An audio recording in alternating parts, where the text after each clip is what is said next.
Hello, friends. I've got my What's going on, people? superstar lender, Ron Stroop, in the house. We're at the Loan Depot offices.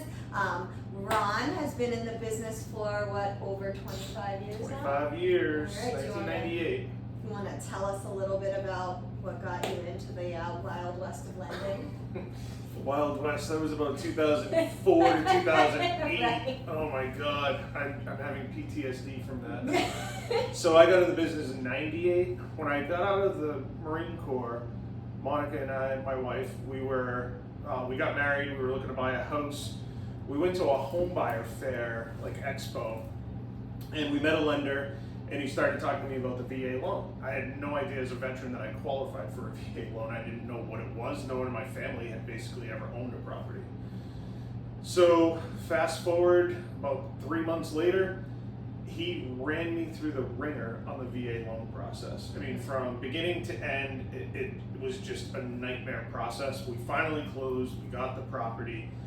But I started thinking, and I was in finance at the time, not making a lot of money, and I said, if this guy is handling veterans this way, I think I can do a better job. Yeah. And I just dove into the mortgage business. I got a shot with Fleet Bank. That's a blast from the past.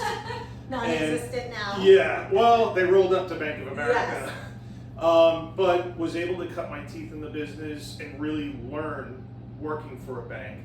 And then since then, just moved on. So long story short, that's what got me into the business. Yeah, and clearly you love it because 25 years later, this fellow is top producing and leading for the Not what anymore. is it? The I'm not anymore. oh my goodness. Okay, well he was leading. He is a leader. That was in January. January wasn't that too long ago. Wasn't that too long ago? Wasn't that long ago? But my superstar manager, Cindy Gordon, Yes. is meeting with me and has me on a plan to hopefully hit Chairman's Elite in 2024. Yes, he's going to hit that With your that goal because in 2024 we're going to redo this video again when he is a Chairman's Elite, and I better get an invite to that ball or whatever. I'm just kidding. Okay, so you mentioned VA loans. Yes. And Ron is a Marine Corps vet. Thank you for your service. Thank you. And as many people know, I'm very passionate about working with veterans. Very proud Army vet. My father's a retired command sergeant major. Had to put that plug out there. But Ron, tell us a little bit about the VA loan process, if you could, as quickly as possible. We only have a few moments on the socials, but Nope. I feel like this is a loan product that kind of doesn't really get a fair shake, especially in this market, but it's a really good product. So if you could tell us how the process of VA loans work and why it is such a good benefit for a vet. So it is hands down the best mortgage program on the streets. Wow. Zero down payment, no private mortgage insurance. All of the loan programs require 20% down, or you're gonna have to pay private mortgage insurance. It could be a few $100s a month. VA is a little bit more liberal with qualifying. You don't necessarily need a 620 credit score. Yeah. You don't necessarily get capped on your debt to income ratio. There are below market interest rates for VA loans. The fees are capped, so lenders can't charge exorbitant fees to veterans. As far as the process goes, I think it's easier than most other loan programs. As long as a veteran has their DD-214 and we can verify that they can get a certificate of eligibility for the VA home loan benefit, and we walk them through that process, the rest of it's the same. Pay stubs, W-2s, bank statements, tax returns, whatever documentation you need to qualify. At Loan Depot, it works a little bit different than most other lenders that I've worked for. The only interaction that we and the borrower have with VA is the VA will assign the appraiser. So it's a VA approved third-party appraiser. They assign the appraiser, and then we handle everything else. We process, underwrite, close it. We're issuing the approval on the appraisal, so it's a pretty streamlined process. To your point, I don't think veterans get a fair shake when making offers on properties. Yes. I think there's still a stigma out there in the marketplace that VA is tough on appraisals, and they're really not. They just don't want veterans to get into a situation where there's a lot of, a lot of maintenance within the first couple of years. Right. It's basically health and safety type of stuff. Which should be kind of the standard for anyone buying any property. I don't care if it's brand spanking new. It needs to be a safe place to live, Yeah, exactly. regardless. Yeah, Yeah. absolutely. So we go to bat. I know you do. We go to bat for veterans. You know, I tell listing agents when we submit an offer, a lot of times veteran clients will qualify for a conventional loan. Okay, but they're using their VA loan because it's a better deal for them. Yeah. So we'll let them know, here's the conventional pre-approval, but they're choosing to use the VA. Right. And a lot of times I think that helps.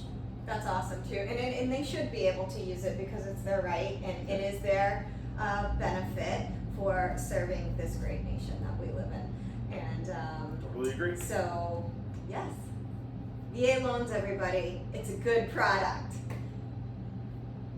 Now, I'm gonna parlay into something else.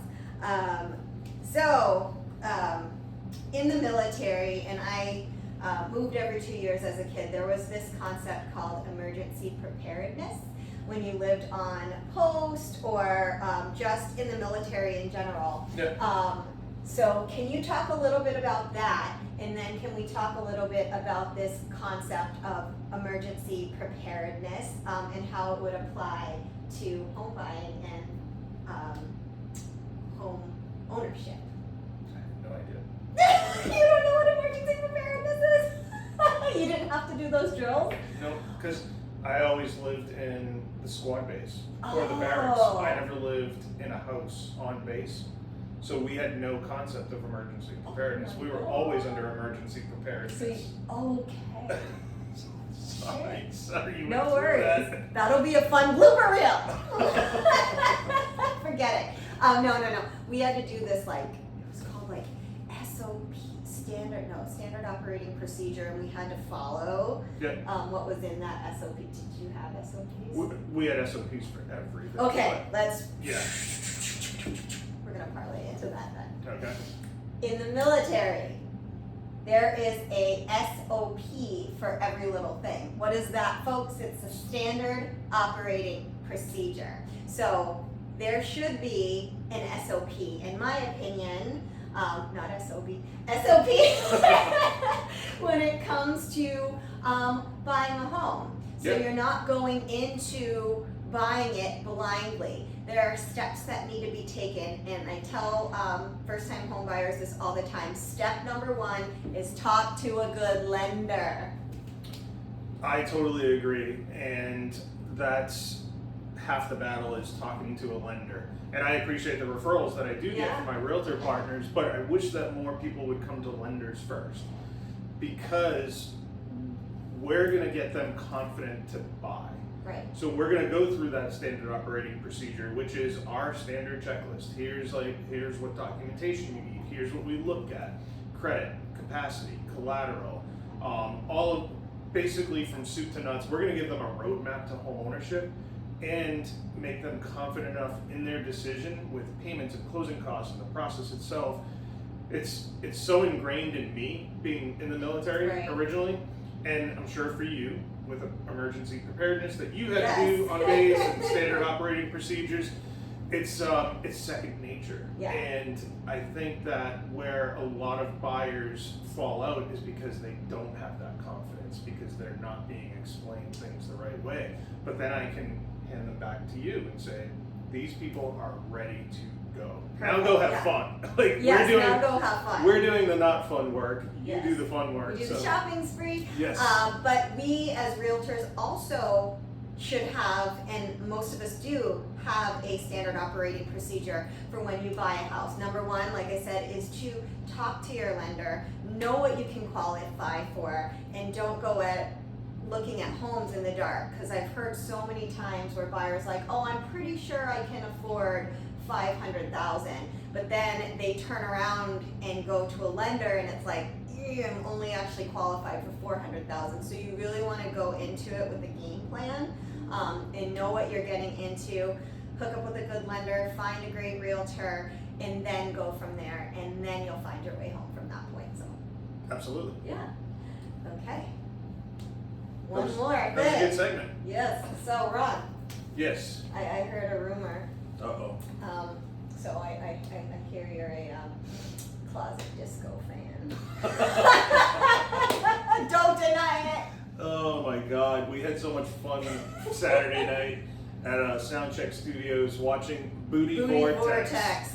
When Sandy texted me, Sandy started talking about Booty Vortex, I don't know, a few months ago, and her husband Chad and I, probably not the biggest disco fans. I don't know, is Chad? Chad's a big funk fan. Okay, funk. Yes. So when she started mentioning it, I was like, please don't invite me, please don't invite me. Woo, Then she met my wife, who is a disco nut. Her 70s and 80s collections of CDs that she used to crank all the time. I guess maybe I am, because I actually volunteered to go down on the dance floor on Saturday, and that usually doesn't happen. Yes. Might have been a couple cocktails here and there. It was that the loosened me music. up a little bit, but it definitely was the music. The funk and the disco got Had a into blast. them, and it was undeniable. So, people, get your tickets to Booty Vortex. They always sell out. And Great band.